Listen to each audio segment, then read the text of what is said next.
Good afternoon, everyone. Uh, Thank you so much, Institute, WRC, Ankit Rathi ji, Saurabh Ajmera ji, and Isha ji for giving such a wonderful welcome. It's always pleasant to be amongst the CA fraternity because we do not get more chances to be amongst us. Thank you so much, and this is the toughest session immediately after lunch. So let's keep it interactive. Wherever anybody has questions, we can interact, and we are all here to learn from each other. So let's keep it interactive. So energy derivatives, what I'm going to give an overview was, we are all aware of capital markets per se. It's more so of, we know of equity, of maybe we know of NSE, BSE, etc. But MCX and commodity derivatives are very nascent in Indian markets, though across the globe, commodity derivatives play a major role, much more than equity itself. So these are some of the few markets where we are aware of. Capital markets, yes. Debt markets, also in forex, money markets, each one of us are aware of it. But commodity markets, which kicked off in India, specifically commodity derivatives, in 2003, so and still they are at a very nascent stage. So what's the regulatory overview is, earlier this used to be under Forward Markets Commission, but in 2016 when SEBI merged with FMC, so MCX today is also a stock exchange just like NSE and BSE. So the entire gamut comes under SEBI, and through SEBI, yes, stock exchanges and under stock exchanges are the various brokers. So brokers per se, Motilal Oswal, Zerodha, anybody. So they all provide commodity derivatives also, and then they are the clients finally. The same setup just like as the equity markets are. Sorry, before starting, there has to be a disclaimer under regulatory. So today I'm just here to share knowledge, and there is nothing like selling of any product on MCX or insisting you on trading on commodity derivatives. So you reminded me audit, so this is one audit point for you. So what is the kind of commodity derivatives? Earlier SEBI had notified 91 commodities. Recently, this year more commodities have been added based on their research and the need for the market. So now there are 104 commodities on which derivatives can be launched in Indian markets. And there are 4 different sectors. So it's energy, bullion, base metals and agri. So under energy comes crude oil and natural gas. Then we have bullion, gold and silver. And base metals, yes, the entire plethora of all the base metals. And then agri products. So besides MCX, there is NCDX, which is another exchange which is more on agri products, while MCX focuses more on energy, bullion and base metals. So MCX has 99.6% market share besides agri products, and in energy it has approximately 100%. So these numbers are not to speak or boast about MCX, yes, though I am proud to be part of MCX, but these numbers show the kind of depth in the market. So whenever you are participating in any financial instruments, there has to be depth in the market, because depth brings in price transparency and it helps you to move easy entry and exit anytime. That's very important. Like in equity markets, when you are buying some shares, so that is why we say the Z category or T2T category, these are to be avoided because your entry and exit is not easy. You may enter and you may not be able to exit. So these numbers show the kind of depth in the market and easy entry and exit. So why trade commodity derivatives? Specifically, if we, within commodity, yes, energy space, there are 2 different reasons. One is for risk management purpose. All across here, sitting here, we all understand what risk management is the need of the hour. Going ahead, there are different slides. And the secondly, commodity derivatives is evolving as an asset class also. Because if commodity derivatives commodities are a part of a portfolio, they provide you a natural hedge against inflation, and we will see why adding commodities to your portfolio helps build your portfolio and makes it more rational. And specific features of commodity, may I know how many of you actually trade in derivatives, maybe equity derivatives? So yes, so most of you are aware of what derivatives are. The same principles apply for commodity derivatives also. They are standardized contracts, not one-to-one. Counterparties, so it gives you counterparty guarantee because counterparty is the clearing corporation. So it provides novation, so there is zero credit risk. Then there are predominantly online markets, highly liquid. And cost comparatively is very lower. This cost factor specifically comes into play when the corporates have to manage their risk or hedge for these products. And how does exchange per se becomes robust? So this robustness comes from margining mechanism. It's a global phenomenon, and similarly the margins are applicable at exchanges like MCX also. So the basic margins which are applicable are the initial margin, which is a VAR based margin or span based, which is of the CME group, NYMEX margin, and that is their product which we will take up. Then there are extreme loss margin, additional margins. These all are to protect the markets. And yes, when we say clearing corporation is giving you novation or counterparty guarantee, this is a mechanism, margining mechanism, which helps the clearing corporation to give this counterparty guarantee.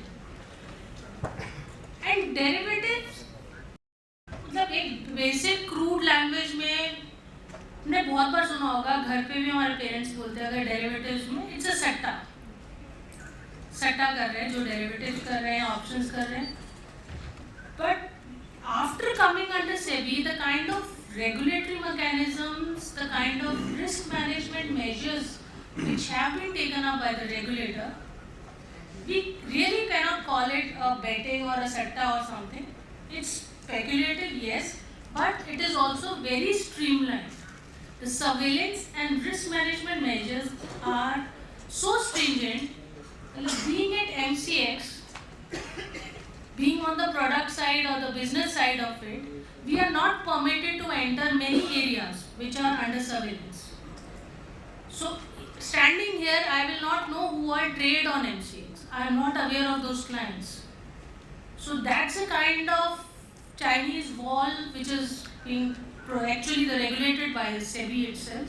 So, that's a kind of risk management and surveillance measures. Then there is online real-time surveillance mechanisms. So suppose if a client reaches, so there are different parameters actually, 60%, 75%, 90%. So at these levels, the alerts go to the members because the exchange interacts only with the member brokers, not with the clientele directly. So member brokers, and so the alerts go, and at 90%, if the margins reach 90%, it goes into risk reduction mode automatically. So they cannot additionally add the position, they can only cut off the positions, and finally the exchange also has a right to cut off those positions. And then there are daily price limits because the price movements are restricted and there are different parameters based on different commodities which SEBI has permitted. So like if I take energy products, we all know crude oil and natural gas are volatile products.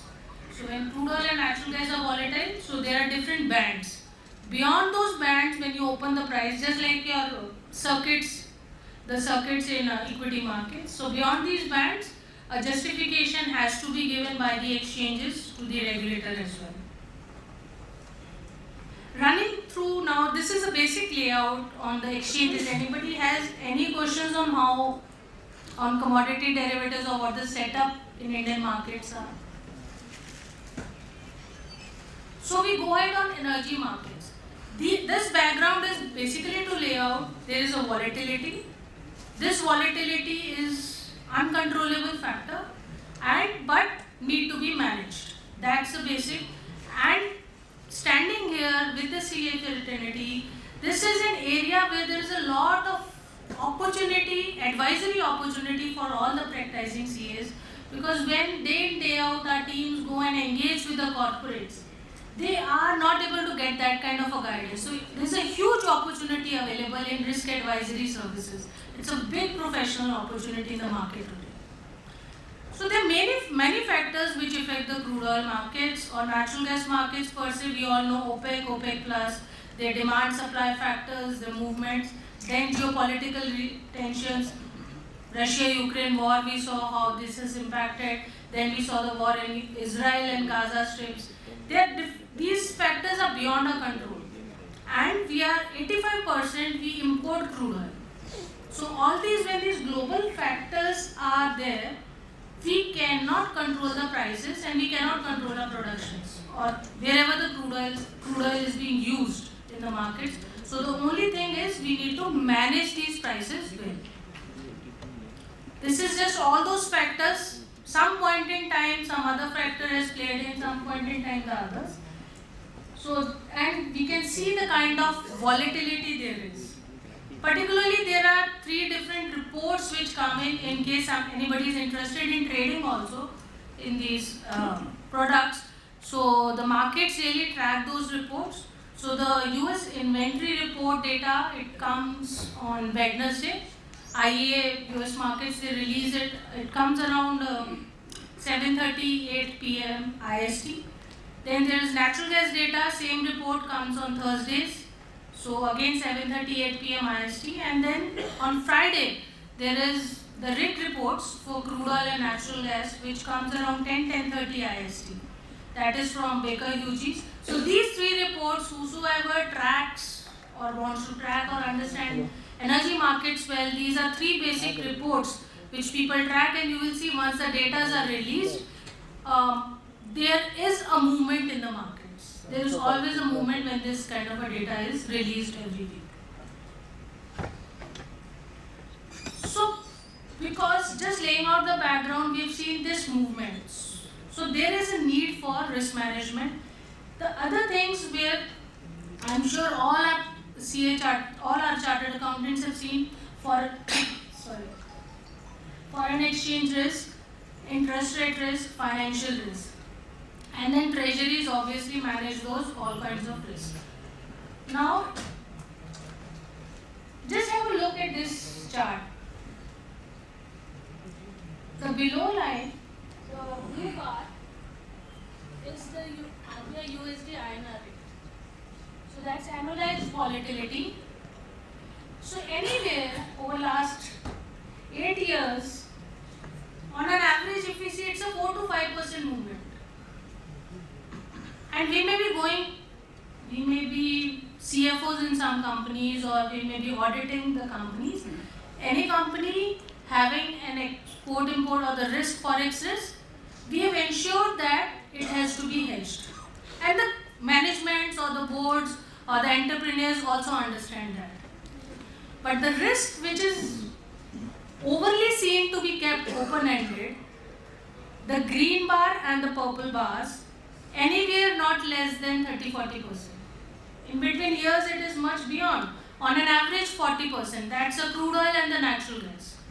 And I'll show you in the coming slides, there is no industry which is not directly or indirectly affected by these 2 products. So that's a kind of risk which is generally kept open, and over a period even the regulators have realized that, because SEBI itself has come out with a lot of changes in the LODR regulations to include this commodity price risk.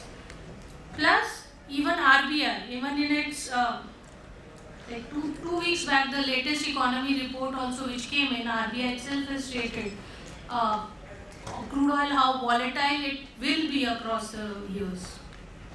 So these will exist. Best is how we can manage them. That's the only solution. So anywhere we are standing here today, so whenever the corporates are into business, what we day in day out, I and my colleagues tell them, when you're in doing a business, you have to focus on your business.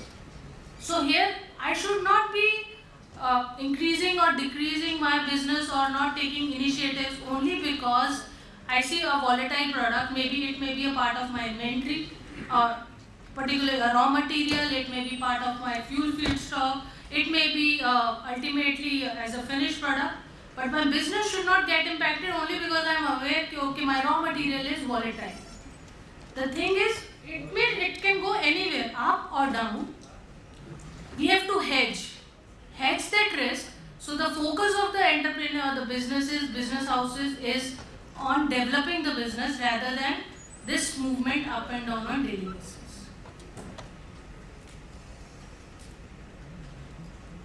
We all are aware of the aviation industry, airlines industry, and I'm sure all of anybody sitting here, never we have seen, whenever we are purchasing air tickets, we have never seen air tickets falling in prices. It's always a complaint that airline prices are increasing day by day. A distance of Delhi or Calcutta, which used to be, like, because of my frequent travel, which used to be 5,000 to 7,000, now it is not less than 10,000 to 12,000. So, and I'm sure every time we sit in a plane, all the seats are full. So it's not that they are going underutilized. But still, aviation industry has been in losses. We have seen in Indian markets how bigger airlines, without naming them, have shut down because of the losses. The sales are good, the prices are good, but still they face the losses. Besides some other factors of mismanagement or something, the major factor is aviation fuel. Aviation fuel is also a part of the crude oil basket, a byproduct of that ATF, and literally around 50 to 60% of the cost of operations of an airline industry is because of the ATF, and this data is fetched from their annual reports without naming again the companies. If we see company A, so the total ATF consumption in 21-22 was around 9,600 crores. So at 40% price movement, if we see annualized volatility, so they are exposed to around approximately 3,800 crores. Just imagine a movement of 4,000 crores up and down in a balance sheet. That's the impact. That's the impact which over a period has gone unnoticed because there were various other factors of managing risk. But now the times are becoming so competitive. This risk management has to be taken care of. Again, we are an agrarian economy. Fertilizer companies. So fertilizer companies, yes, they receive subsidy. Plus, fertilizer companies cannot pass through. They cannot increase the prices of fertilizers. So it's like last 15 years, if we see, some of the prices have remained constant. They get subsidy for that. But they are also huge, they have a huge consumption of natural gas. And these are the three leading fertilizer companies. The company A is utilizing 8,000 crores of natural gas consumption. It is declared by the companies themselves in their annual reports. And just imagine if we see on an annualized volatility of 40%, 3,000 crores. Yes, they will get the subsidy, they will survive. But what if even 10% or 20% of it is managed well, the subsidies can be reduced to that extent. Subsidies ultimately is what? Taxpayers' money, nothing else. So when you can walk on your own feet, it's like, so why use the help?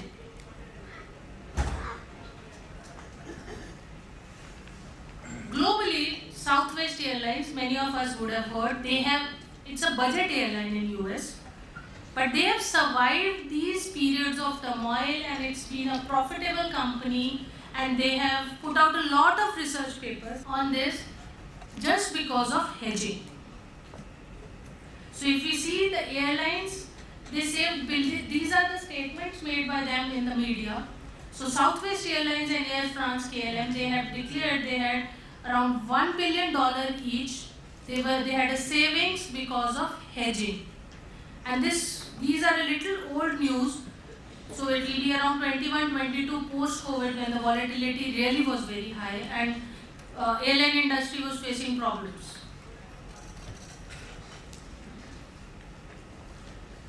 So just seeing this example of Air France KLM, when the prices of crude had gone up to $170 a barrel, because of their risk management practice and hedging this, they were able to procure it at $90 a barrel.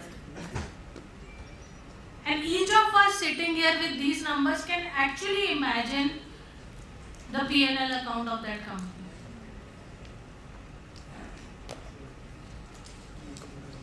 These are again glass companies. So Europe, we know a period of Europe in 2022-23 when in Europe electricity prices had gone absurdly very high, and there were many companies which actually had to shut down over there. So glass companies were also very affected because their natural gas consumption is very high.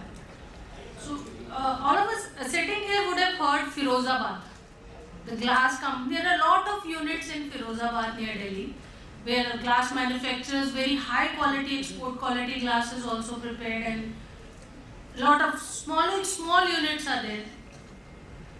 We were actually invited by the Glass Association over there. Now companies are realizing this because a number of small units had to shut down because they don't get subsidy on gas.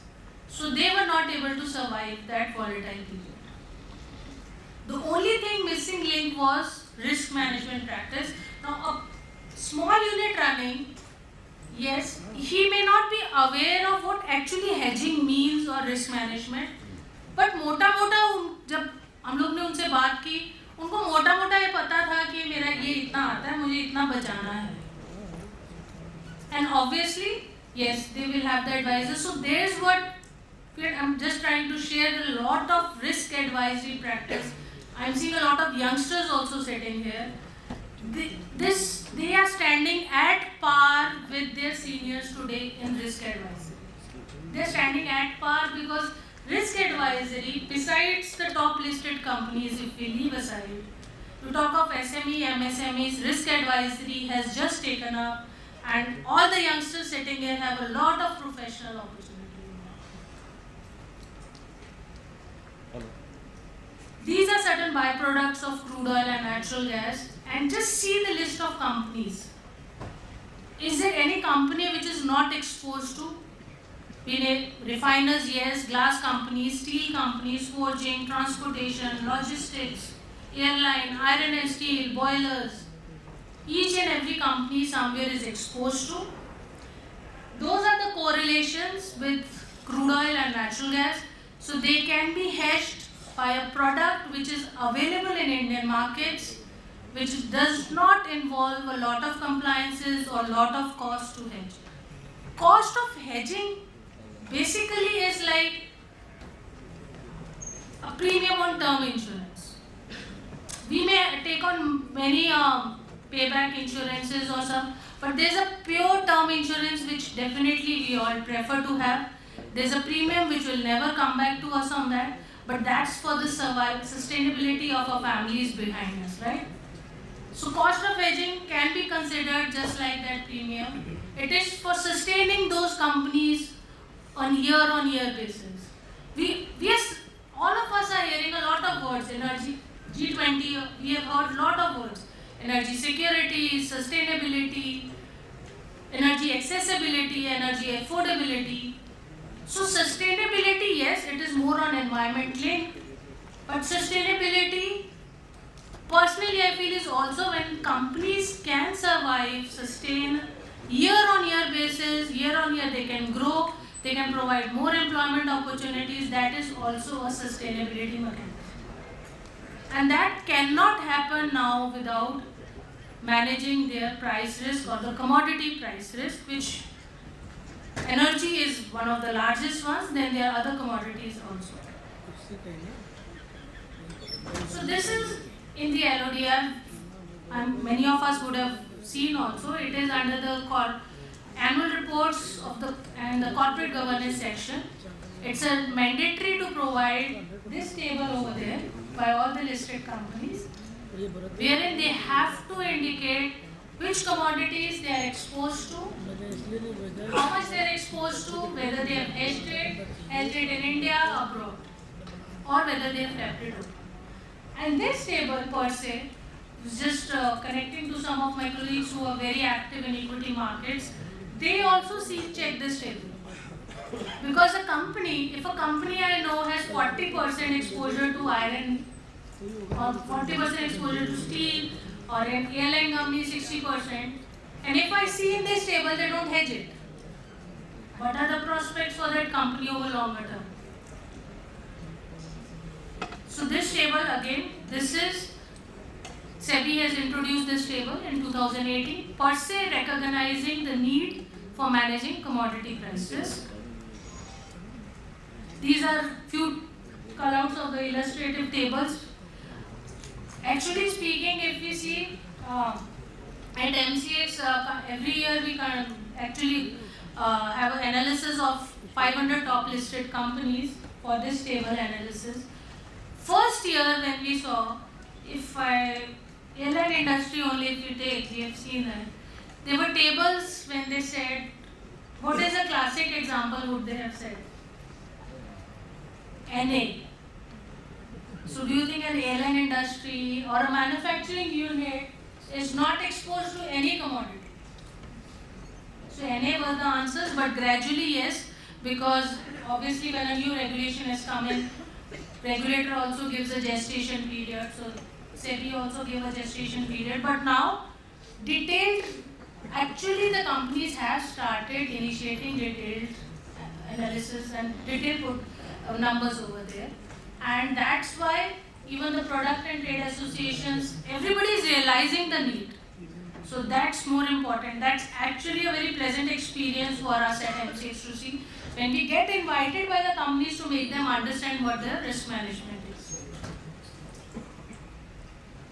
This is just how case study of British Petroleum, how they have survived, and if we see, because of all these years, they have survived on risk management. Again, some data on case study. This particularly is important for us. This, as an advisory, risk advisory, what we were talking about. Every company should adopt a proper risk management cycle, a proper hedge policy. Now, why that is important? From a CA's perspective. Now, more CFOs of any of the companies are chartered accountants like us. So, actually speaking, there have been times when CFOs adopted hedging practices for the company properly. So when you are adopting hedging, yes, when we are hedging, what does hedge mean? It's spot plus or minus derivatives. So spot plus or minus your hedging instrument, final products. So if you have a profit in spot market, your actual market, you will have a loss in derivatives, and finally your budgeted costs or your profitability margins have to be intact. That's the objective. Market will go up and down. So on the other hand, if you have a notional loss in the physical market, you will have a gain in the derivatives market, your hedging instrument, and finally your net hedge position. So we are reducing that band. But what the boards or the higher management, so when there is gain in the derivative market for 2 years, not a problem at all. But when there is a loss the year, though the budgeted costs were intact, hedge position was good, then it comes, CFO ne satta gaya.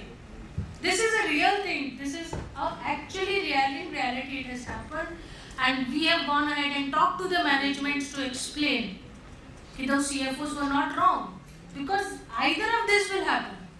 So that is why the need is, for our safeguard, hedge policy has to be well defined in the companies wherever we take up risk advisory, and these hedge policy has to be notified by the board rules. They have to be approved by the board. And This is the entire cycle, obviously. The risk appetite is the first thing. Risk appetite, every company, there's a certain element where yes, they say yes, maybe 20% of the risk we are ready to face. So that's the appetite of the company. Because obviously hedging has a cost, and so the balance has to be created. Again, that's in discussion with the management only we can realize what is their risk appetite. Then comes the risk management strategy, in which first process is obviously exposure identification. So every company will not have similar kind of exposure. What exposure they have, what are the commodities they are exposed to, what component, what percentage, what is their inventory cycle, all these things come into play over there. Once we have recognized this, then comes a fact like exposure aggregation.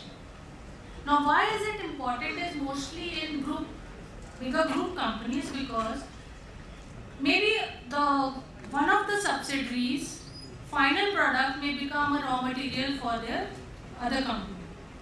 So generally a centralized approach is adopted for hedge policy, because when the group accounts have to be prepared, if we are doing hedging in each of the subsidiaries, it may be an additional cost. Because ultimately the risk is getting defined from one subsidiary to the other subsidiary. So that is risk, actually exposure aggregation or consolidation stage. Then obviously hedging transaction execution. Now there are different mechanisms to hedge. Hedge is not only through derivatives, pass-through is also hedging mechanism. If I say 10% of my increase in my cost, I can pass it on to the final selling price or final consumer. That is also one of the hedging mechanism, because my cost is in. I am not worried, because 10% of it I can increase my selling price. But then there are hedging instruments, there are OTC products also. Then there are derivatives. Why derivatives are considered to be an efficient mechanism for hedging is basically because they are standardized products. There is no credit risk, they are regulated products. Besides OTC is obviously you are taking due diligence, huge credit risk. That is why derivative instruments are considered to be an effective mechanism. And finally, yes, once we have entered it, there has to be a risk governance, performance has to be evaluated. Maybe because in today's it's dynamic, we can't just make up a policy and just sit on it for 3 months even. It's a dynamic world, every day the things are changing. So the review mechanism has to be constant, and risk management governance, obviously the reporting mechanism and the MIS mechanism finally, so that the things can be redefined whenever needed. So this is a basic example of the risk cycle which generally gets adopted in larger companies, and now it is shifting towards small and mid-sized companies as well. And this becomes important because smaller companies are also listing on SME exchanges. So if they don't follow this, the listing becomes difficult for them. So we have talked on risk. One of the objective of derivatives is risk management. Another thing is it's also portfolio diversifier. Commodity derivatives, specifically energy derivatives, are evolving as a huge asset class. SEBI has gradually permitted different products. So recently we have also launched mini products because of the demand from the retail market. So mini products, so crude oil mini. So while the major product is 100 barrels, one lot, the mini is 10 barrels. And in natural gas, the major is 1250 and mini is 250 ml. So we have also launched major options and mini options. This is from demand from the retail plus small SME and MSME companies. Because the smaller lot size helps them to give less margin, and they are able to, actually their production or consumption can fit in better. So why, and that is how even actually SEBI permitted AIFs, mutual funds, and recently SEBI has permitted also foreign portfolio investors, FPIs, into commodity derivative markets, and they bring in liquidity. Because the entire gamut of market, any market cannot survive only on the risk management. So one has to be a risk taker and one has to be a risk giver. So these are the financial investors or the speculative investors who bring you the liquidity. They are the risk takers.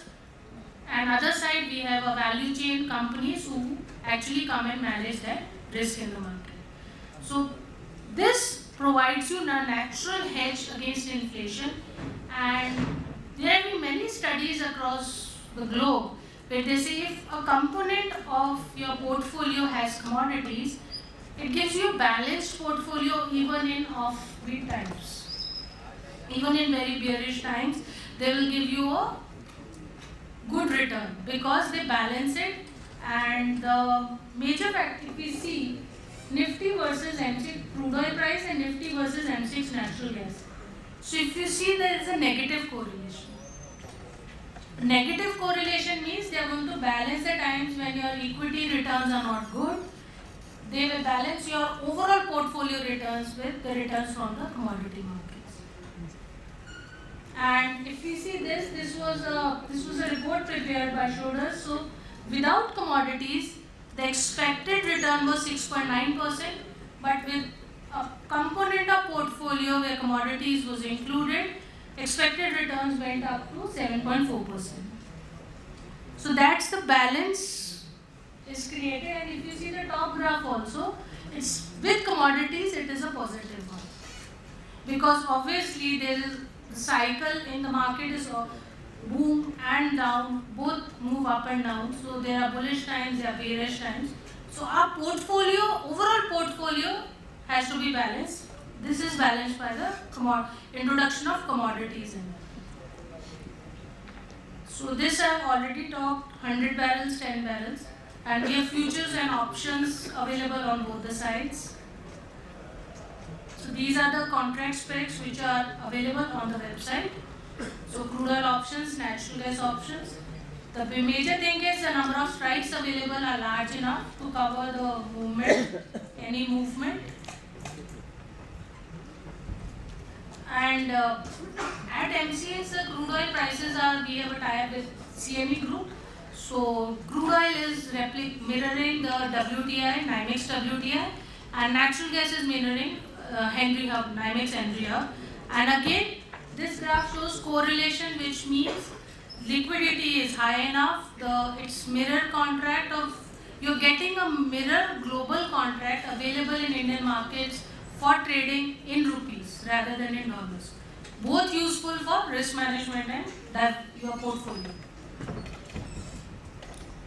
So these are just regulatory, so you have to be very alert, read the risk documents very clearly before taking up any jump into these markets. The KYC requirements have to be fulfilled. And yes, there are no assured returns. Anybody telling you there are assured returns, there are no assured returns. Thank you so much.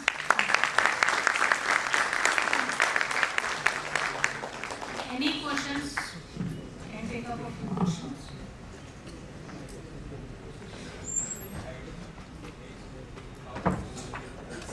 Currently under energy, crude oil and natural gas is there.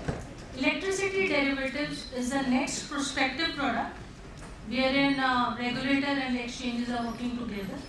Hydrogen, yes, it is one of the prospective products, but for derivatives it has some larger time because it's not yet very well developed in Indian markets for derivatives to be. Power derivatives is the next prospective from currency point of view, but in commodity markets per se, there is no comments on regulatory, but right now we don't foresee anything. Because the market itself cannot survive then. Forex, at least OTC markets are available. But here in these products, no other market is available for managing that risk in India. In India, we don't have OTC for crude oil or OTC for gold also.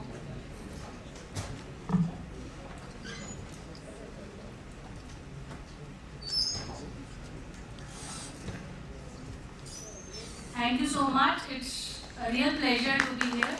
And once again, thank you to the Institute and WRC for giving me this opportunity to be present amongst my CA fraternity. Thank you so much.